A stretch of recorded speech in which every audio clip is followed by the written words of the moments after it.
Hello there. Hello, everyone. It's good to be back. Unionists are up in arms. They're vowing to fight tooth and nail after Belfast City Council has voted to spread Irish language throughout the city. Watch this space, because we understand the DUP and TUV are going to take legal action to try and block it. The council streamed the debate earlier. Here's Sinn Féin's Tomás O'Neill. Is minic atá gaelig le clistial fud fad na cachra. Tarangana imagdi ceol Alan your shul ga gatste. Is forward a waniha e shaw. Gomeo and gaelig le fagal in St Monager heart Aaron Cahar Hain. This is a historic moment for Belfast City Council. To agree, one of the most progressive Irish language policies that we've seen on this island. So, what will all of this mean for Belfast? Shall we have a look? It's going to mean the following. Look at this. Belfast City Council Irish language policy to interpret and translate in Irish as well as English. Key documents and publications in Irish. Signage of facilities. Council website in Irish and English. The council's corporate identity. A brand new bilingual logo. So what? Do unionists need to calm their jets? So what? Or will they find themselves dominated in the future? Is this going to keep them up out of their beds at night? Let's have a look at some of this. Look, Belfast City Hall, there's what it would be. Something like that. We've just mocked this up with Belfast City Hall in bilingual. Look at the zoo. Now, both would be on the same sign. And zoo. Does that really kind of threaten you, Ron McDowell? We'll give you another one, just in case you're not furious enough. Belfast Castle, look at that. It infuriates you. You're being, I had to look the word up, subjugated. Subjugated, an all-consuming Irish language policy. Come on.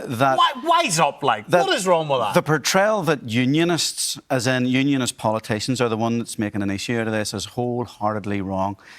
This is communities that are up in arms against this. Are they really? Yes, they're really. I've been talking with communities today on it. I've been talking with council staff. Of the survey that was done, the public consultation on this, 50% of council workers are against this. Which for a start means 50% are for it, right? 50% are for it. But what we're doing is we're introducing division. And we're introducing division in the Belfast City Council. If you want to take, for example, the logo of clothing. So you're going to ask people who don't identify as Irish, who are of Ulster British origin, Ulster Scots heritage, and tell them that they must then now wear Irish language logos to promote a minority language. Well, the natural reaction to that is, what about my minority language? Well, what about mine? What about those people who see Irish as an Indigenous language, as a language that's important to them? At the moment, they're having to wear a logo which is in English. Because they speak English. English is the language of the country. It's the language of the Republic of Ireland. It's the language of Great Britain, where we're in. And it's just a matter of fact that it's not controversial. How many complaints has there been from council workers regarding their uniform? There's been none. We're introducing division. We're driving an articulated lorry through good relations in the city. And all we're doing is articulating the views of the people that we represent. This isn't a couple of wild, extreme unionists. Or are you whipping it up? Is it that important, 2025? Is it that important that there's a few words in Irish? Or do you really think this is about domination? I really think that this is about assimilation. One of the Assimilation, because one of the things that the policy document speaks about, the Council of Europe and the Framework Convention for the Protection of National Minorities. So people should be protected in their minority status. I come from a community that is dyed-in-the-wool Ulster British heritage, Ulster British culture. Where are they represented in any of this? There's no room for them in the city. Is that what we tell them? That there's no room for your heritage or your identity? We're going to roll out Irish language in all leisure centres, all parks, all graveyards, all signing. Get used to it. Well, we're here to tell you we're not going to get used to it. You used the quote, we're going to fight it tooth and nail. We've laid down our marker and we are going to fight this tooth and nail. Seamus. Not to stop Irishness. We're not unreasonable, but this isn't a reasonable document. Well, look, this is the third time, Stephen, today that I've heard Ron talk about there would be no provision for Ulster Britishness, and despite the fact that the English language surrounds us, we're conversing tonight in the English language. We had the debate and discussion in City Hall earlier on tonight in the English language, and on top of that, he spoke earlier in relation to Ulster Scots. If Ron bothered to come up to the committee where we discussed this and decided it first before it came to full council, he would know that there's an Ulster Scots policy being developed in the council as well. I think what this shows is that... But we're not going to have Ulster Scots, and this logo's going to be bigger than your jumper. No, and I think what has been recognised is that the Ulster Scots community and the organisations involved in discussing that potential We're not policy... talking about Ulster Scots tonight. They want something different, and their asks are different compared to the Irish language community. So why is this necessary now? Why now? Well, look, this is... some people would argue and say, actually, that it is long overdue. We've had a long discussion in relation to this particular policy. I think some of it dates back to even before the last council election. OK. And people have wanted to see that policy But why forward. why not give workers the choice as to what they wear as a uniform? That if there is someone who, for whatever reason, does not want Irish language or indeed English on their jumper, why not give them the choice? So I think this is another important myth to bust. We did not have any final decision tonight in relation to uniforms. And again, anybody who would have been at the Strategic Policy and Resources Committee would know that we are going to have further engagement with the trade unions before a final decision is reached on that. And sorry, Ron, I didn't interrupt you. And the problem there is that this was talked up tonight. There was a proposal from the DUP even in relation to... So you're seriously suggesting you would put it in parks, in cemeteries, everywhere else, but you wouldn't put it in the uniform? How half-baked is this? Well, no, actually, what we're doing is we're making sure we're following a proper process and having engagement with the trade unions. And that means making sure that this is done correctly and properly. But you wouldn't put it... Hold on, you haven't decided whether to put it in someone's uniform, but the van that they're driving up and down the streets in has to have it on. That decision... So you'll go up the Shankill with an Irish language logo on the side of your van, That decision is due to come. No, it's not. Not in your van. No, but in terms of uniforms, that decision is due to come. That's my point. So you've decided to put it on the van. You'll force workers to drive into Tennant Street, wherever else on the Shankill, with Irish language as well as English, but you're not sure whether it should be on a uniform. We want to make sure that all of the proper procedure around engagement is done with the trade unions. That means keeping ourselves right, following through with the council's policy in terms of engagement with the trade unions. Let's get the first call on BBC One tonight. Paddy. Hello, Paddy. Hello. Go ahead. What do you think? I'd like to say to Mr. McDowell, yes. I heard him saying earlier on this evening that he's British and he's not going to stand for this. Well, I've got to tell you something, Mr. McDowell. I'm Irish and I'm in my own country and I want it and I'll be supporting it. So there you are. What are you going to do about that? I'm very glad that you're going to support it, and I obviously don't represent you then. And I would represent... No, you shouldn't be doing that. I represent the people in the Shankill Road who are dead against us, who don't identify as Irish, who are their own proud ownership of their British, Ulster British heritage and identity that must be protected, and it's not being showcased anywhere in the city, not to the level of the money of the Irish language, and there's a disparity there. Are we not entitled to have our identity? Hold on now. Tell me why that's important to you, Paddy. It's important because I'm fortunate enough, I'm old enough to remember the days when the big jobs in the City Hall were given out at the Orange Lodge meeting, and people that lived in my area didn't even apply. And that's the way it was. If you wanted a big job in the City Hall, you had to wait till the Orange Order had their lodge meeting. And everybody knows that. That's the fact. And do you think that this is, of course, the council? And if we look at this, right, have a look at this, right? Because there's another question around all of this, and it's actually about democracy and respect for you, the ratepayers. So, simple question, because it's your money, don't forget. How much of your money is Belfast City Council going to spend on this? Well, the council have actually told us two different things within the one statement. This is from Belfast City Council, that all you lot are on, right? So here's what they've told us. They've told Nolan Live £1.9 million of funding was previously agreed to implement the policy. So clock the words, implement the policy. In the same statement, in another part of it, they quote Councillor Natasha Brennan, chair of the Strategic Policy and Resources Committee, as saying, we've committed £1.9 million to begin implementing the policy over the next 2 years. So what is it? The £2 million of your money. Is it to implement it or is it to begin implementing it? Like, you couldn't make this stuff up. We, the little people, are we not entitled to know how our money is being spent? Do you know? You sit in the council, right, Ruth? So, good evening. Good evening, Stephen. And look, the question around cost has been asked repeatedly. Why won't they tell us? I would love to know that question. We have asked it on multiple occasions and have been shut down as being anti-Irish. It's not anti-Irish to ask for good governance, for transparency and on costs. The £1.9 million that you have mentioned came from an underspend, and it was ring-fenced before the policy was agreed. And therein lies the difficulty. We have no costs attached. We have no timeframes on what is going to be delivered and where. When the policy went out to consultation last year, one thing was proposed, and what we're seeing coming through now in the Irish language policy is something that has been tweaked beyond unbelief. But you lot, the DUP, you're not objecting to a time frame. You're objecting to it full stop, right? So contained within the appendices of the Irish language consultation were 5 stages on how this would proceed. And the understanding was that at first it would focus on areas that have an attachment to the Gaeltacht or they have a Gael skull. It still does that. But now there are questions around, well, are we going to move to phase 2, phase 3, phase 4 very, very quickly? Are we going to complete phase 1 or are we going to go straight to ensuring that every play park, every council facility has an Irish language policy or signage attached to it? No clarity on that. Well, you see, and that's why the money, how much is committed, when and where, and that's why that clever little word of begin implementing and then the different part of the statement to implement it. We want clarity from the council and we want it quickly.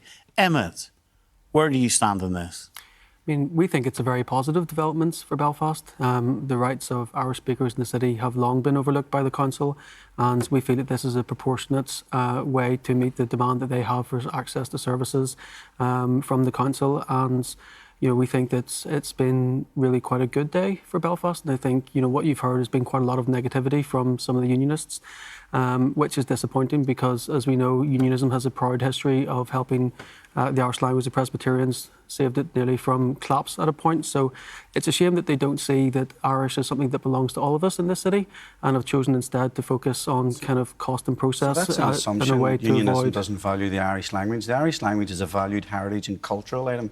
The Reverend Rutledge Kane was a founding member of the Belfast Gaelic League and the Dublin Gaelic League, and the head of the Orange Order in Belfast. So we know the history and traditions in connection to the city. What we're saying is the people in the Shankill Road, the people in the Newtonards Road, the people in the Braniel aren't interested in Irish language as an identity item or as a minority promotion among their area. What about people on the Falls roads or in other parts of the city where they would find expression of this? And that's when, this is something if the which Irish is language additional lobbyists rather come back than with exclusive. a reasonable proposition, we'll certainly talk about a reasonable proposition, but this is not a reasonable proposition. This is true. This has been implemented. The votes happen. You lot have lost. This is true, but we are in the thrust of the call-in mechanism, which I imagine would be triggered in the next day or two. So we've lost the vote tonight, but we haven't lost the war on this. It'll be interesting to see how the call-in goes, because when you talked about good governance, I mean, the Lord Mayor didn't even put the issue to a vote, so the scope for call-in is going to be reduced because of the failure of the chair. I mean, I think... Well, I'm sure that, I don't know, I'm sure the chair would object to that. Fair enough. I'm sure they would object to that and say that they followed full procedure. I think you have to recognise that the city is changing and has changed significantly in the last 20 years, and this is about catching up to where people expect Belfast to be in 2025. And we're fighting for room for ourselves and our people within this city. And at the minute, we don't see that there's room for those of an Ulster British identity in the city, and that's what we're fighting for. You talk about costs. Ultimately, any overflow in the costs, it says in the policy document that they may look at ongoing costs. They're going to come out of your rates. The £1.9 million is going to be the initial setup fee, and after that, it's coming out of your rates. And when it starts coming out of your rates, then other essential services in a time of austerity are going to suffer. And that's the bottom line, and that's the truth of it. But so this 1.9 million, in other words, as Ruth was saying, that's an underspend, right? Mm-hmm. But when that underspend is spent, this money has to come out of the pot of available money. So what's not being bought? What's being given up in order to do this? Well, look, that's going to be determined by how the implementation plan rolls things out. But you must have determined, because you're not taking this away after 2 years, right? Well, no, the reality So you is must going have to be... determined how you're funding it in year 3. No, the reality is going to be that as particular measures come forward, we will have an oversight process around costs and the different proposals that will come from. And that oversight process might be putting the rates up to pay for this, right? Well, I mean, for any decision we make in relation to particular pots of spending, and I mean, I think it is ridiculous to sit here and listen to Ron say that there isn't space for other forms of identity. Whenever the council does things like funding £500,000 every year for the bonfire diversionary scheme, whenever, I mean, I myself have made the proposal that allowed Belfast City Council to recommit to funding Orange Fest again on the 12th as part of a cultural package that included Belfast Pride. There is very clearly an attempt to ensure that Belfast City Council actually represents the very rich and diverse cultural tapestry of the city. And the point is, Ruth, there's nothing new. This has happened before. You look at Mid-Ulster Council. Mid-Ulster Council, look at that. They're already doing it. The world, the planet has not fallen in. This is happening. Belfast is the capital of Northern Ireland, and this is a very radical proposal that is being brought forward. We've mentioned that there's no costings. Good relations was stripped out of this policy. There's no accountability. And yet when we asked, was this a competent policy going forward, we were told that it is. But if that is the level of competence that we have seen coming through, I would really hate to see what incompetence is, because competence means legality, but where's been the responsibility in this? So we're talking about in future proposals about what will happen. What's happening with the £1.9 million that was allocated now? Where's that spend going to go to? And in areas, I represent East Belfast, and the dual language sign policy has been implemented in streets in my area where there's quite clearly been a no said to having a sign. But because of a 15% mechanism that has been put there, that community have been completely disrespected in areas such as Shandon Park, where 50% have said they don't want the sign, but 16% said yes. So there's a level of mistrust. It's not negativity, as Emmett has put it forward when I'm asking about good governance. It's about mistrust. And I'm honestly, Alliance voters have been contacting us, embarrassed by the position that the Alliance Party have had on this, feeling that you are walking far too close with Sinn Féin when it came to it. Well, this morning you didn't have a policy on where you were with staff uniforms. You can make your mind up. I mean, you're trying to make out that the Alliance Party is the problem here. What happened? It says something You about rolled the over and you lay in with the shoulders on it. Hold on, let's let him I think this is more about the parlous state of unionism in Belfast. I mean, you know, this is ultimately a modest proposal to increase the visibility of the Irish language in the city. As Seamus said... She's accusing you of dancing with Sinn Féin. Well, I don't dance, and I'm not very good at it, but in any She's event... accusing you of hugging them tight. Well, I mean, the DP have been saying that for a long time, and their Why did you votes back down are on going uniforms? You danced around on uniforms for long enough. You had questions and concerns about uniforms, and when it was pushed to you tonight, your party decided that uniforms needs to be part of the Irish language policy. Is that right? Regardless of where staff are in this city, they will Is that need right? to have... Hold on. Is that right? So uniforms are parts of the policy, but it will be done in He negotiation. says they're not. It'll be done in negotiation with the trade unions and the staff. Well, he says they're not part. It's not a Trade final unions decision, against. but... What's the Alliance Party's position? So we think that it needs to be done in discussion with the staff and the trade unions to make sure that we get a policy which is Well, right. you're not going to have consensus, so do you support it on uniforms or not? I mean, if the feedback from staff was that it was going to be dangerous or was going to be deleterious to their efforts to work for the organisation, then I think we'd be duty bound. How much feedback? So how much staff to stop it? I mean, I am not an expert in consultations, but certainly if the mood of the... But your party must have a policy. Well, we do, and, you know, if it is a problem, then we will not support it. Well, a flip-flop from lunchtime to tea time today. 50% in the returns of Belfast City Council. Michael Long of the Alliance Party said tonight at Council, 50% of Council respondees, workers, were against the policy. Annie calling us tonight. Hello, Annie. Hello, Stephen. Go ahead. Stephen, I think that people forget that how educational signage is. I spoke to you about this morning. Children learn from what they see. And in East Belfast at the moment, there is a Gael school. And the children from that Gael school will learn when they go into the library and they see the sign Ireland, or they go to the swimming pool and they see the sign Paul Snov.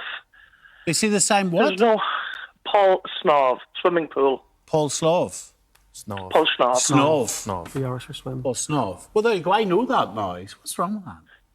Yeah, that's it. You've learned something. That's it. So we've been saying consistently that there's nothing wrong with people who want to learn the language. West Belfast, you're going to imagine... But why don't you want to learn the language? Because it's not my heritage, it's not my identity. I've got my own. How does it take away from your identity? Because my own minority language and heritage is withering on the vine without the support of massive policies such as this coming from Belfast City Council. By the way, see if you see me with these glasses. I've got glasses, right? And it actually blurs. When I try to read that autocue, it blurs it now, so it's ridiculous.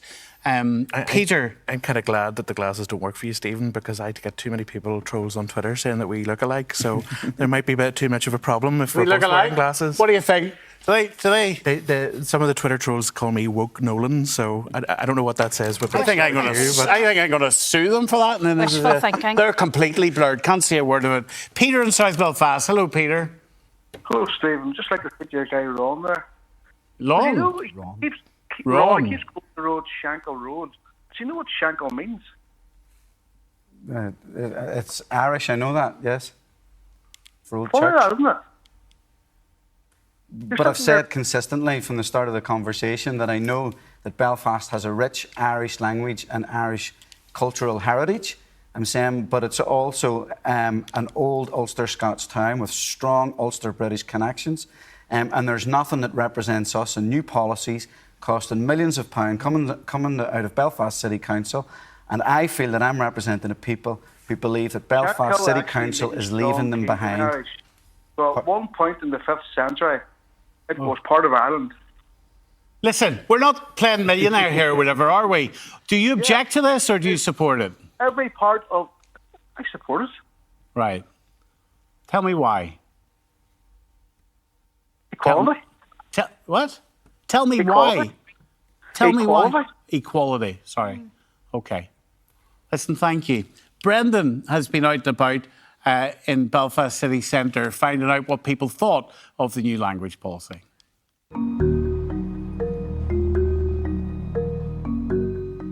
In a few hours' time, councillors will gather at the City Hall and they're going to take a vote on a new language policy which could be implemented. If voted through, it would mean council vehicles here in Belfast would have English and Irish signs on it, the council uniform, street signs, which some places already have that, but also in council properties. So we're asking people, would it have an impact on you if you were to see that? It wouldn't have an impact on me. First of all, I live in Banbridge, so it wouldn't. And secondly, I do feel that it's a bit of a waste of money to put two languages when everybody knows what the English is, even if they don't know what the Irish is. Do you welcome it? Yeah, I do, yeah. Well, tell me why. Well, it's an Ireland for us all, isn't it? Each and every one of us.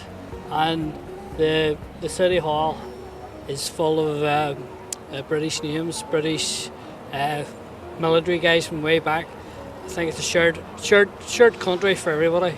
The DUP are calling it madness and have even said some workers will feel unsafe. Unsafe because of a language on your uniform? I find that really hard to understand. Yeah.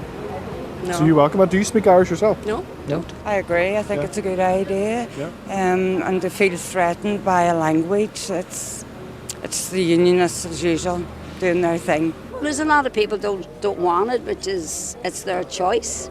I don't see where it does any harm. Well, I think it's quite reasonable because it is the island of Ireland, and I take it that originally that was the language that people spoke before English people and other settlers moved over here, so I don't have a problem with it. So would you welcome it? No, not really. Why not? Tell me. Just don't. Because we're not Irish, we're British. Yeah. I'd be in favour of it if it's done in a conciliatory kind of way. What does that mean? You know, well, explain to people and not as a bartering point or a fight between two different groups within the City Hall. I think to have both on there, why not?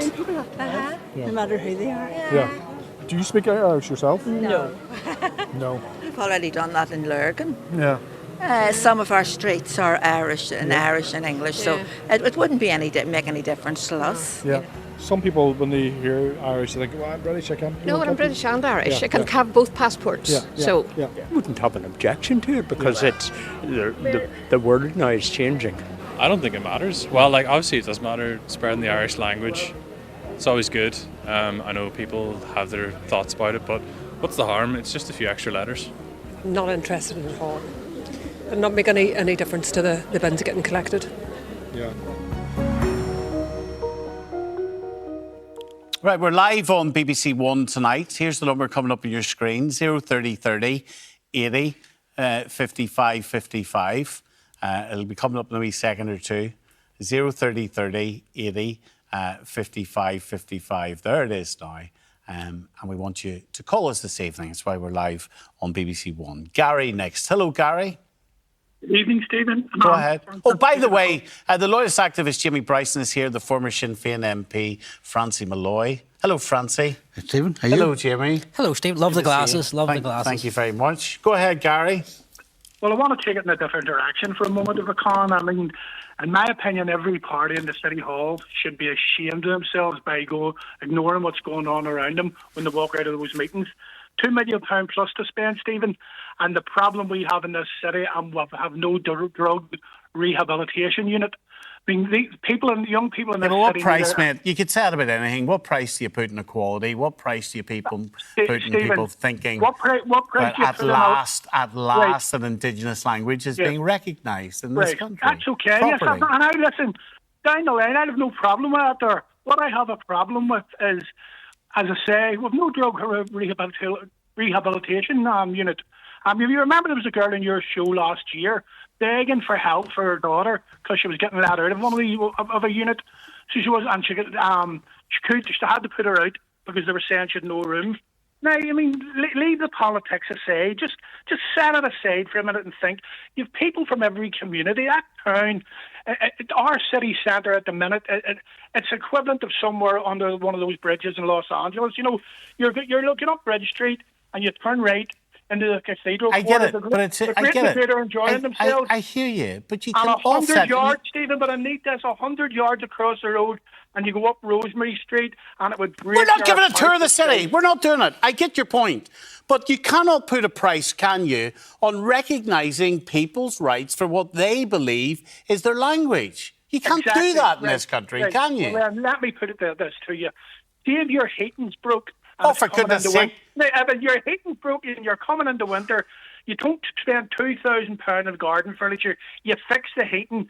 You're equating Irish language to a garden gnome. How offensive. Right. Well, hold on a minute. Hold on a minute. Francie, why is this important? Well, it's important because we have the recognition of those who speak Irish, those who use Irish, and those who want to see it recognised as the language.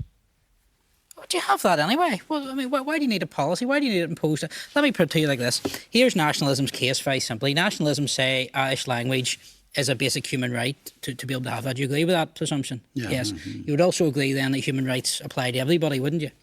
Yeah, so therefore, that means if you take that concept that somebody who speaks Polish and Romanian, sure, they're entitled to the human rights, so why can't they have Polish and Romanian on the letterheads and on the logos and all of that?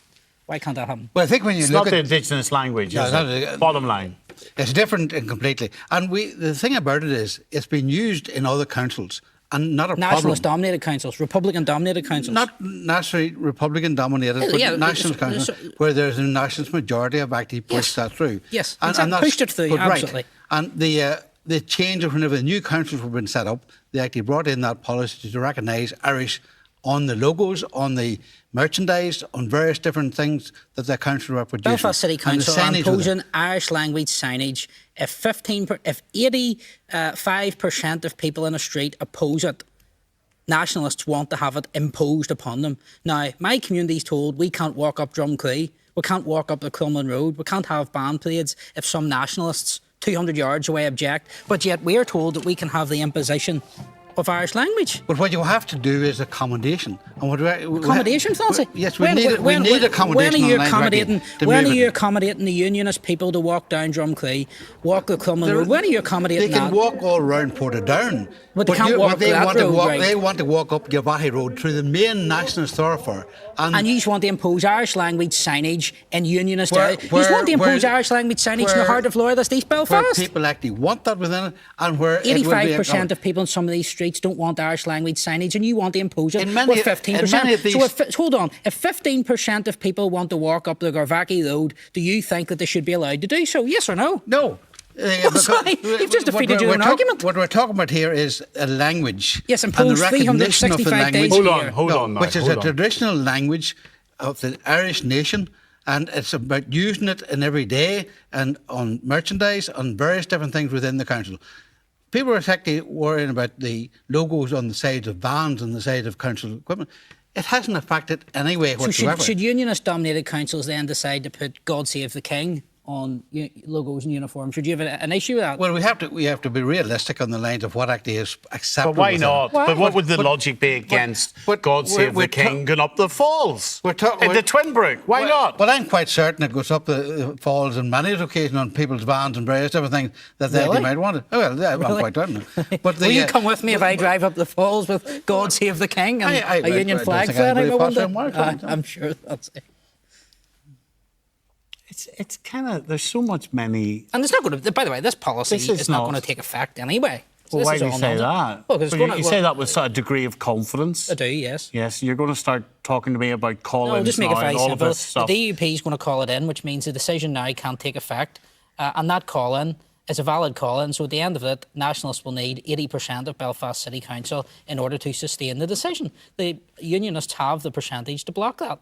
So that's the end of the matter. This is not going anywhere. So Nationalists need to wise up, come to the table and start acting sensibly, and then we can have a sensible conversation. But this Belfast City Council demonstrates it's not about equality, it's about supremacy for Nationalists. And Unionists have been passive in this cultural war for too long, and Unionists are now getting on the battlefield, and we're going to do to Nationalists what they have done to us for the last 20 years. And that's just the way Unionists are united around this. We can see at the City Hall that this has united the Unionists who are standing against this, Francie. Well, I don't know how much is united as Mr. Bryson has been winding them up all day. So I'm winding up before that, on the line of telling them what they had to do. So what you find is somebody who's not elected to the council is telling the rest of the councillors what they have to do and why it should be done. So he's hyping the issue up to make sure there's a reaction to it. There's no need.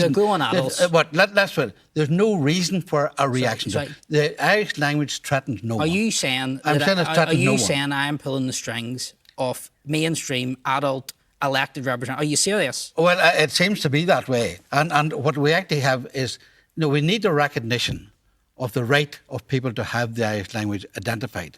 And it has been done in various different councils without any problems whatsoever. Nationalist, Republican dominated councils. If you want to take, is it Tyrone? Is Belfast City Council not Nationalist? Dominated, yes. Dominated, so what's your problem? The point that I'm making is the councils which are... It's democracy, isn't it? If you want to stop it, then the Unionists need to get a bigger voted council. Oh, really? Because you see, sorry, but we were told that the whole basis of the Belfast Agreement was you couldn't have majority rule, that you couldn't have majority democracy. So you see, when Nationalists were in the minority, we had all of these cross-community safeguards and consensus and minority protections. But as soon as Sinn Féin, with their little helpers in the Alliance Party, get themselves into a majority, then all of a sudden, just like the protocol, just like the Irish language, cross-community consensus goes out the window. Here's AJ Bangor. Live on BBC One, AJ. Thank you for calling us. Go ahead, sir. Hiya. I'm just really ringing to say that I don't agree with the Irish language. Why not? There's already Irish language around certain areas of Belfast. So why do you need to put it in Protestant areas? There's no need. No need at all. Why do you need to put it in Protestant areas? Well, the thing is, around Belfast, there's already parts of Belfast where you have the Irish signage. So why do you need to put it more? You don't. Let me let Francie speak to you. Well, I think what we have is an opportunity to use the Irish language right across the city. And where areas actually who want to adopt it, they Francie, actually do I'm so. sorry, I don't mean to Hold be on, rude. No, hold on. Let AJ speak to her. In many places, we're already using Francie, the I'm Irish sorry, language you're speaking in of the street wrong names girl. and I'm a road names. Protestant. I don't particularly like yourself. I understand who you are now. You're Francie Malloy. I'm sorry. My dad used to be an RUC officer. I'm sorry. I don't like Sinn Féin. I will never like Sinn Féin. What I have a problem is, you live in Northern Ireland. You live in Northern Ireland. You don't live in the north of Ireland. You live in Northern Ireland. Do you not want to be? Do you not want to be more inclusive, AJ? Do you not want to? You're framing the question with a nationalist. Does the BBC do this all the time? You're framing the question. You're framing this question. About the BBC does this all the time. We're having it's in the conversation. framing of the question. Cut the nonsense. Inclusive. Cut the nonsense. Do you not, AJ, want to be more inclusive? Yes, you can. Thank you. I have no issues with Catholics. What I have a problem with is IRA men who were, and they are IRA, I'm sorry, they're on Sinn Féin. I don't trust Sinn Féin. I have no issue with normal Catholics who have no part of IRA or Sinn Féin. What I have an issue with is Sinn Féin who are IRA. Well, Sinn Féin, of course, can I just say something? No. I used to have a very good friend who was a Catholic. I have no problem with Catholics. Well, that's a revelation, isn't it? You have a Catholic as a very good friend, AJ. Well, secondly, I'm not representing Sinn Féin whatsoever. I'm representing myself. Thank you, AJ. Thank you. I would just point out that Sinn Féin is a democratically elected party. Malachy in Belfast. Hello, Malachy. Yeah, how you doing, Stephen? I find it absolutely incredible that you have both, Bryson on and Gary. Mr. Bryson, show me some respect. Come on now. Talking about inclusivity of unionist rights. Here's the bottom line. It's just blatant sectarian bigotry. And the bottom line is this. In a city up in the northwest called Derry, has an 87% nationalist majority. And once a year, every loyalist and unionist march through that city, and they still play their sectarian songs and their bands play. And that's what you call a shared space, because the nationalists let that happen.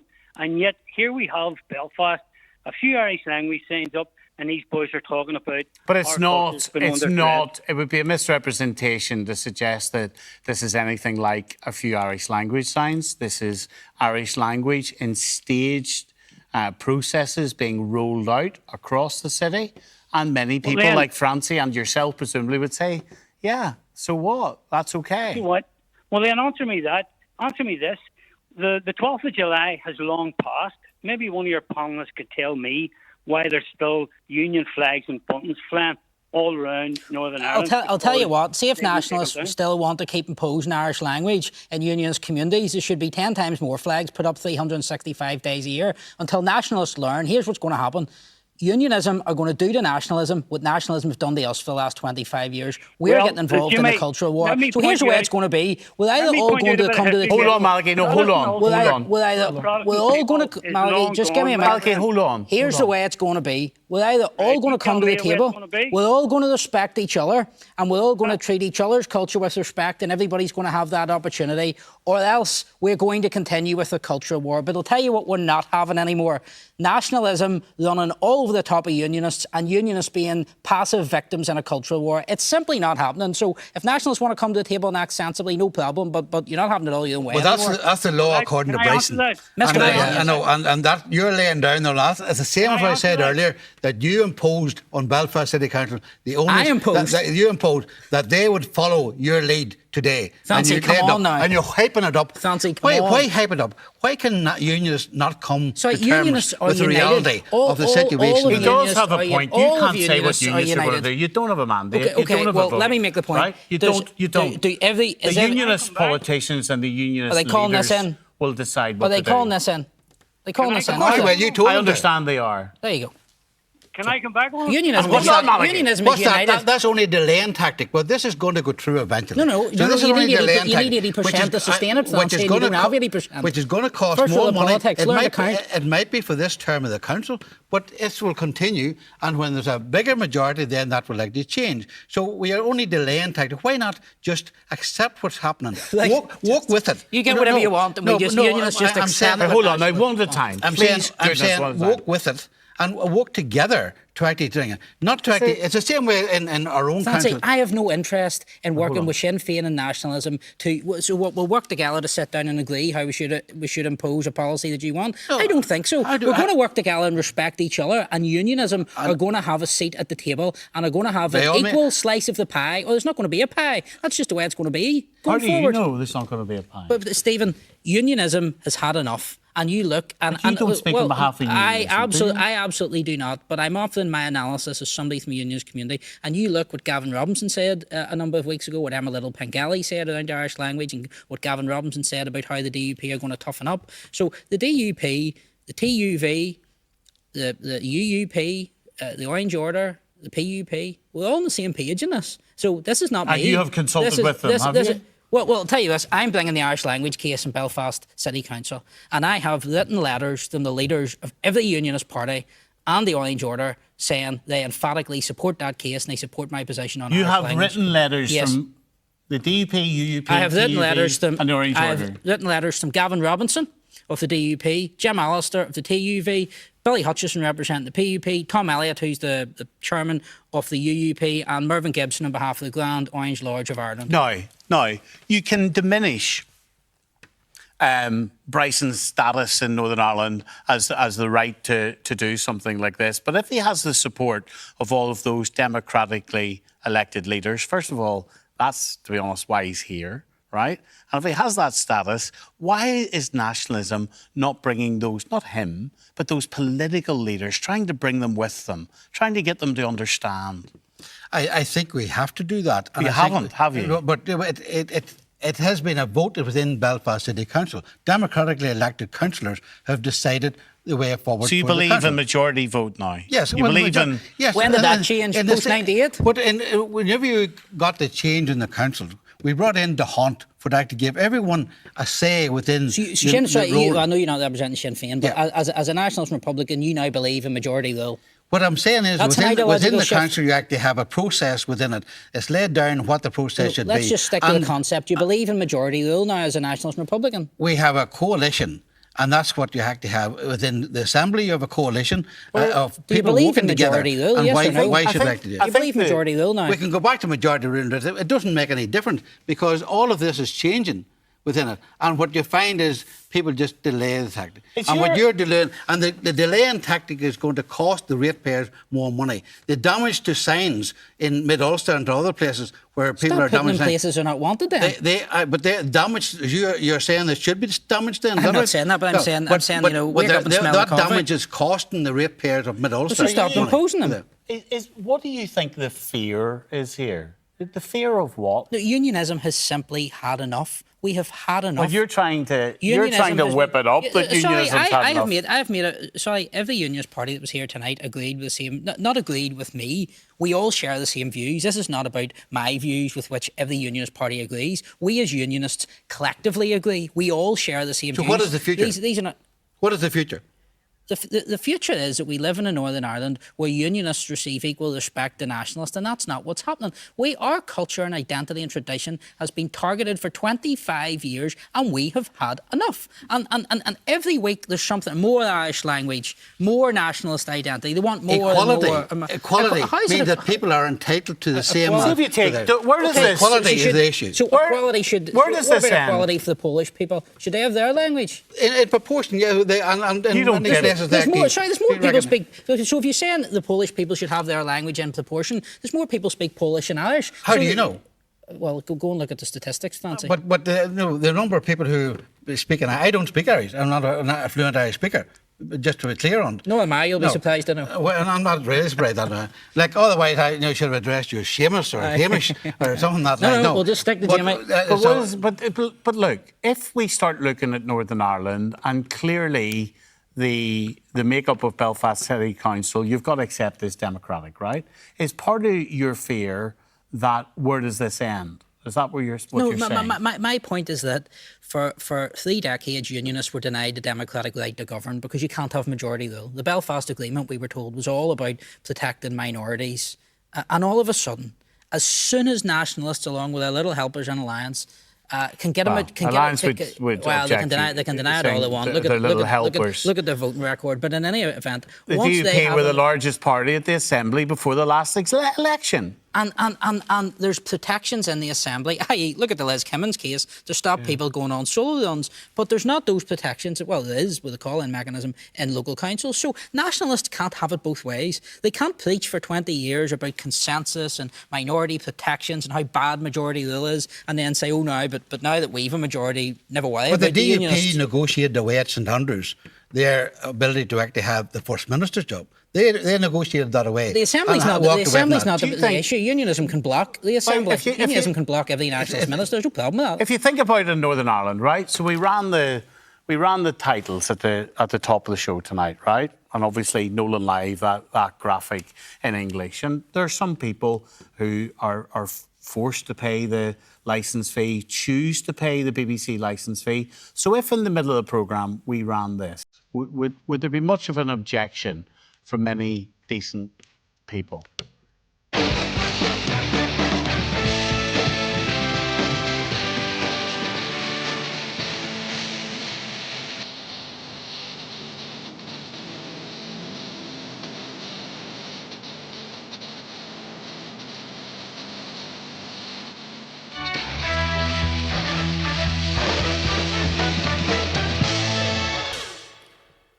So if I don't even know what that means. That looks like Nolan in the bed. I don't know what that is. So if that was in, but look at that. If that was in the middle of the show and it was English at the start, if it was, like, is it really putting anybody's lights out?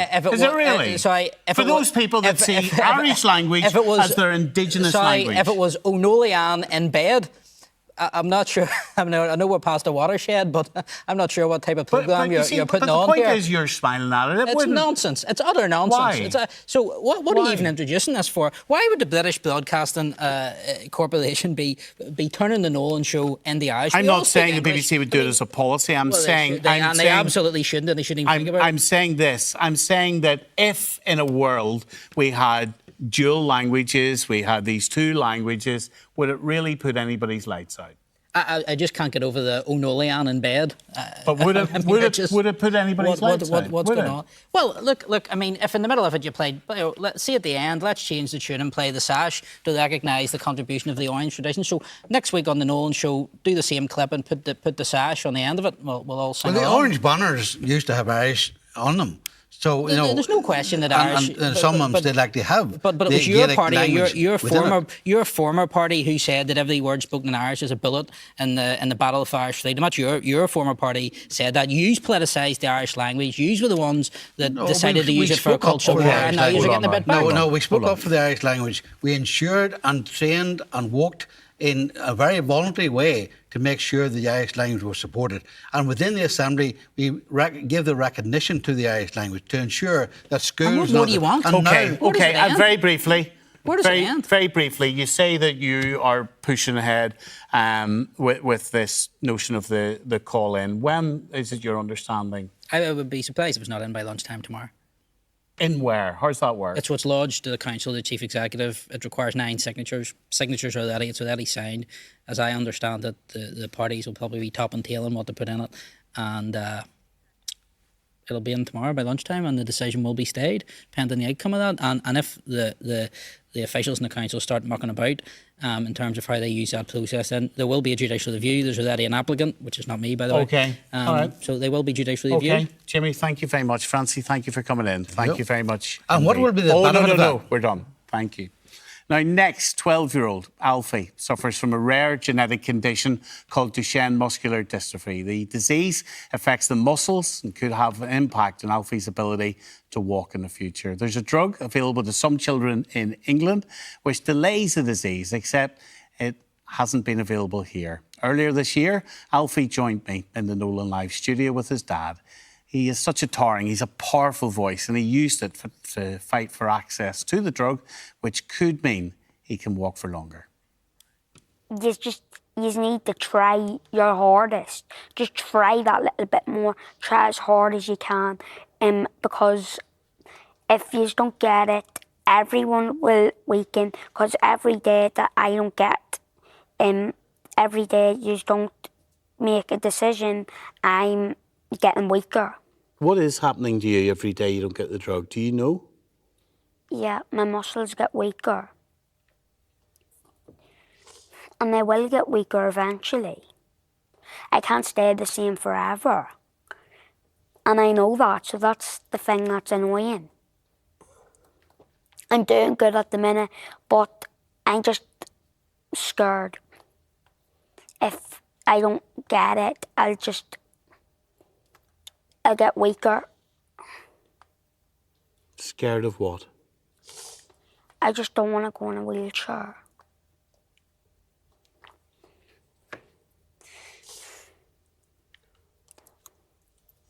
I wish they could have got it earlier. Because there's other boys in wheelchairs that should still be walking. You're so brave, dude. And you're so well. It's so unfair. I know it's unfair.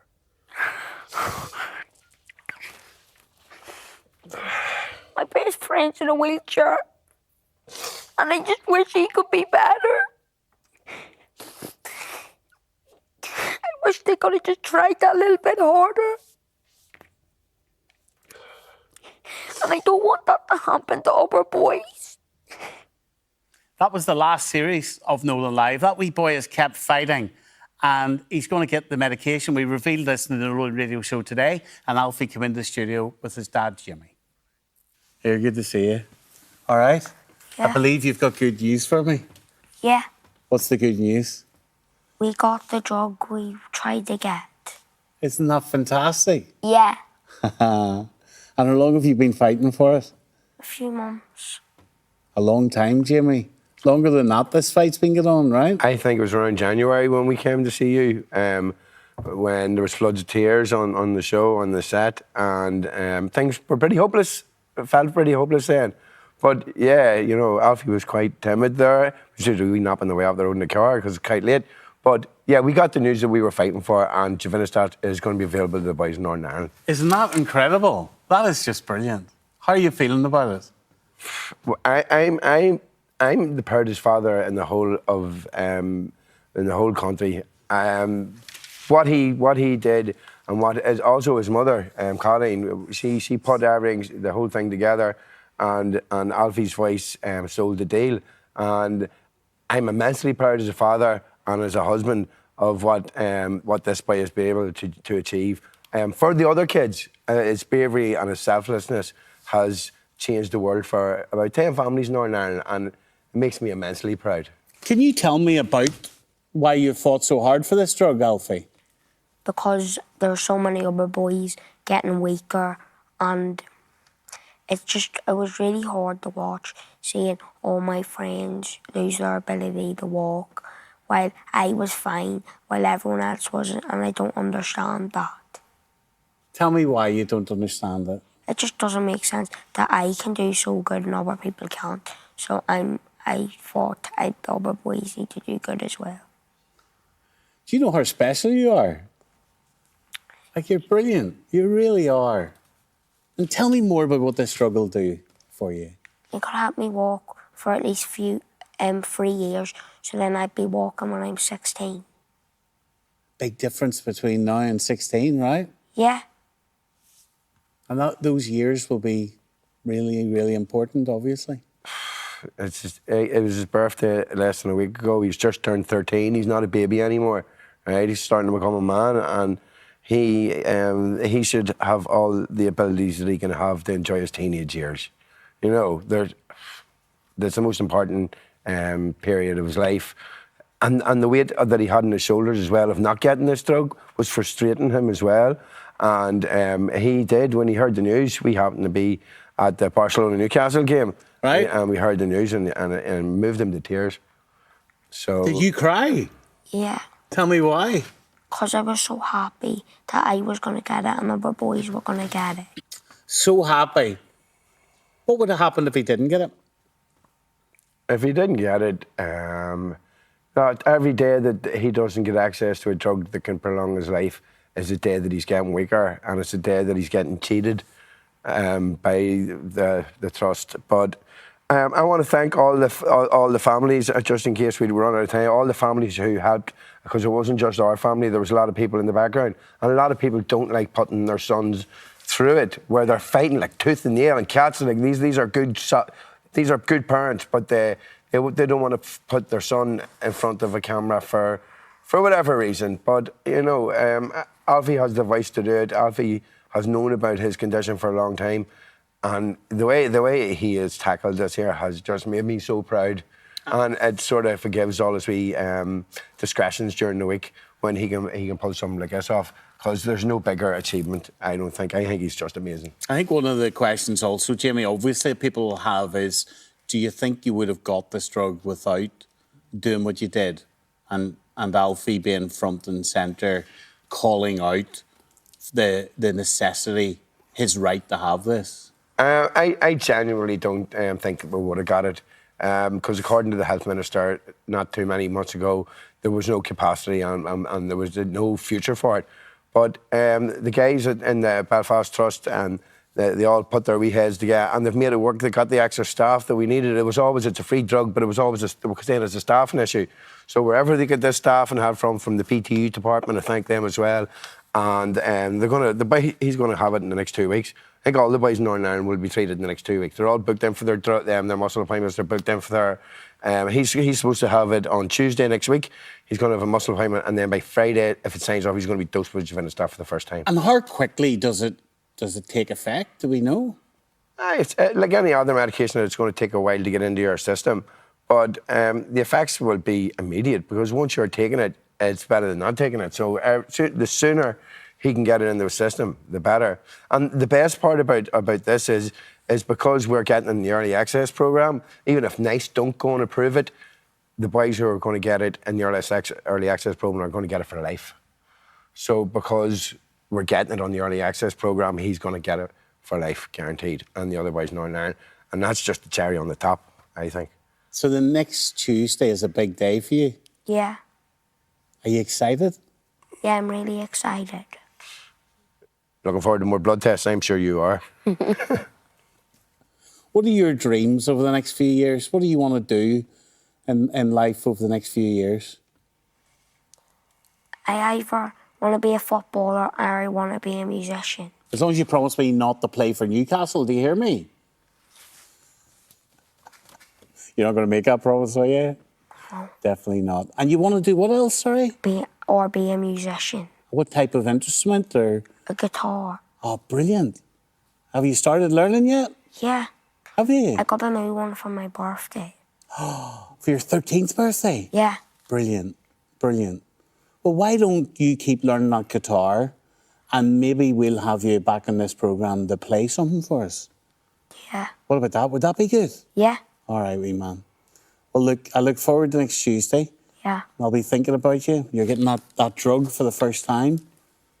And what do you say to people? Because you've set an example now of how if you fight for yourself, you might just help yourself and others. What do you say to people about fighting for what they're entitled to? Just try your hardest. Just keep trying. If you don't, just try again. And eventually you might just get it. Or get what you've been trying to do. Or do what you've been trying to do. And what about the other boys and girls that will be getting this drug now? What do you say to them? Well, I'm so happy that you can get it, because it's going to help you a lot more than it's going to help me.